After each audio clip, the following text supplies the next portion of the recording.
A long time ago, the god of the heavens, Huanin, noticed that his son, Huanun, was nurturing an interest in the human world under the heavens.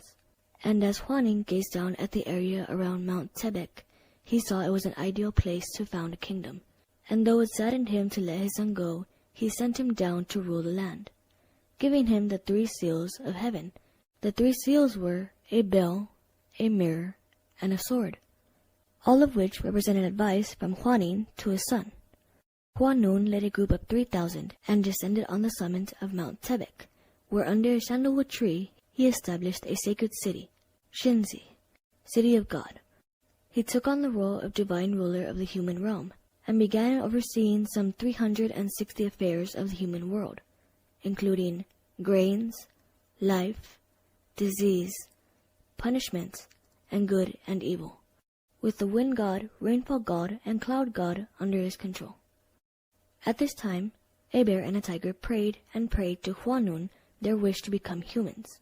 Huanun gave them divine mugwort and 20 garlic bulbs, and told them, "If you live on this and avoid sunlight for 100 days, you shall acquire the appearance of humans."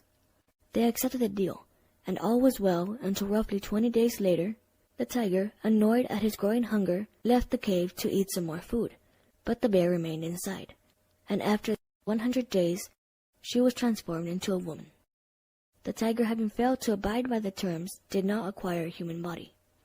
Every day, Ungyeon, bear woman, prayed under Sindansu, divine altar tree, to conceive a child, but there was no one for her to marry, so Huanun turned into a man, went down to earth, and married Ungyeon.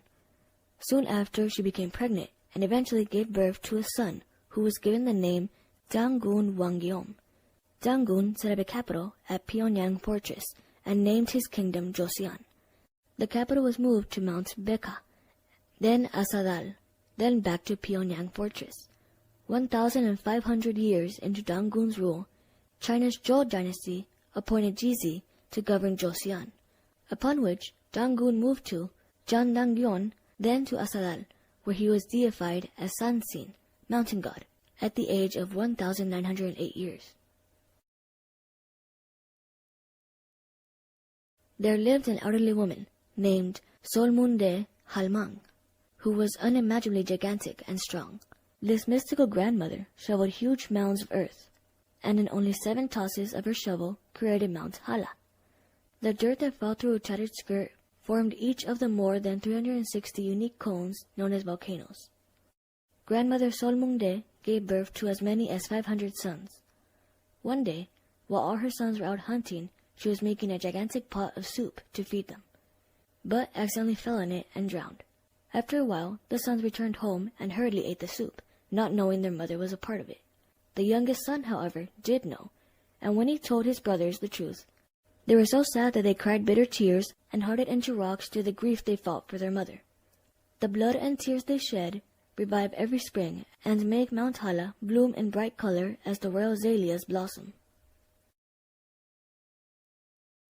There was an unusual aura in the northern bank of Halasan Mountain, and one by one, 3 gods appeared from the ground consecutively.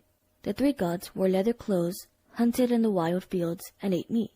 One day, they found a big box floating in the eastern sea and ran towards it. It was a wooden box sealed in magenta-colored earth.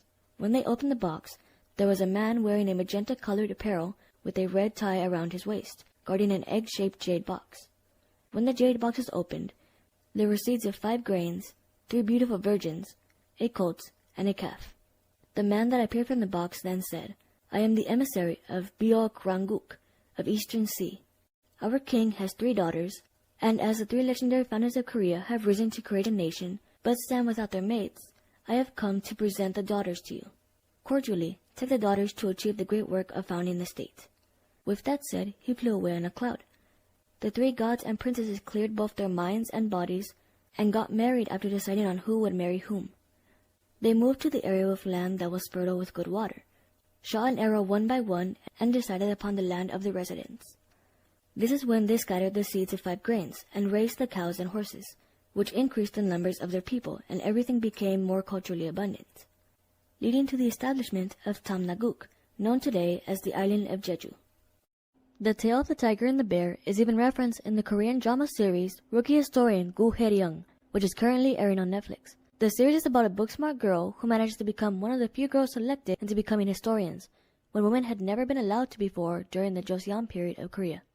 And while working there, she meets the second prince, and throughout the course of the show, they end up having feelings for each other, and on episode 10, when the second prince is having trouble trying to communicate his feelings for her, because he doesn't know how to act around her, his Enuig represents the story of the tiger and the bear, and how if when Eun-gyeon had asked Hwanun to turn her into a human, and he had just said, okay, I will, then she probably wouldn't have ended up with him, because since he didn't play hard to get and keep her waiting, like you're supposed to apparently when dating.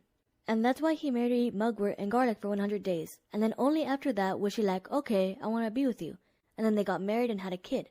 All because he wasn't too easy to get, since he played hard to get for a while. And that's basically what the Enuig tells the second prince to do. Play hard to get, because if not, she's never going to like you back.